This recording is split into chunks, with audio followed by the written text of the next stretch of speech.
വിദേശത്ത് സ്വത്തുള്ള പ്രവാസികൾ ആസ്തി വെളിപ്പെടുത്തണമെന്ന് ആവശ്യപ്പെട്ട കേന്ദ്ര ആദായ നികുതി വകുപ്പിന്റെ നിർദ്ദേശം. ഇത് സംബന്ധിച്ച നിരവധി പ്രവാസികൾക്ക് SMS-ഉം ഇമെയിലും ലഭിച്ചു. നിങ്ങൾ ഈ ഒരു ന്യൂസ് കണ്ടില്ലേ? NRIs എല്ലാവരും അവരുടെ പ്രോപ്പർട്ടീസിൻ്റെ ഡീറ്റെയിൽസ് ഫയൽ ചെയ്യണം എന്നുള്ളത്. ഇതിൽ ശരിക്കും ഒരുപാട് ക്ലാരിറ്റി വരുത്താനുണ്ട്. അതിൻ്റെ ഒരു ക്ലാരിറ്റി തരുന്നൊരു വീഡിയോ ആണ് ഈ വീഡിയോ.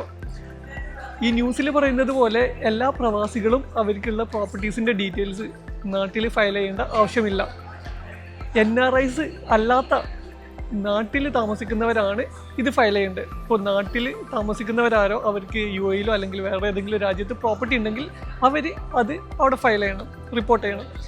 180 ദിവസത്തിൽ കൂടുതൽ ഇന്ത്യയുടെ പുറത്ത് നിൽക്കുന്നവരാണ് NRIs എന്ന് പറയുന്നത്. അങ്ങനെ NRIs ആയിട്ടുള്ളവരുടെ പ്രോപ്പർട്ടിയുടെ ഡീറ്റെയിൽസ് ഒന്നും നമ്മൾ ഫയൽ ചെയ്യേണ്ട ആവശ്യമില്ല. ബാക്കിയുള്ളവരുടെ ഡീറ്റെയിൽസ് ആണ് നമ്മൾ ഫയൽ ചെയ്യേണ്ട ആവശ്യം. അപ്പോൾ ഇതാണ് ക്ലാരിറ്റി. അല്ലാതെ പ്രവാസികൾ എല്ലാവരും പോയിട്ട് അവനവൻ്റെ പ്രോപ്പർട്ടിയുടെ ഡീറ്റെയിൽസ് അവിടെ ഫയൽ ചെയ്യേണ്ട. 180 ദിവസത്തിൽ കൂടുതൽ ഇന്ത്യയുടെ പുറത്ത് നിൽക്കുന്നവർ NRIs ആണ്. അവരല്ലാത്തവരാണ് ഫയൽ ചെയ്യേണ്ടത്.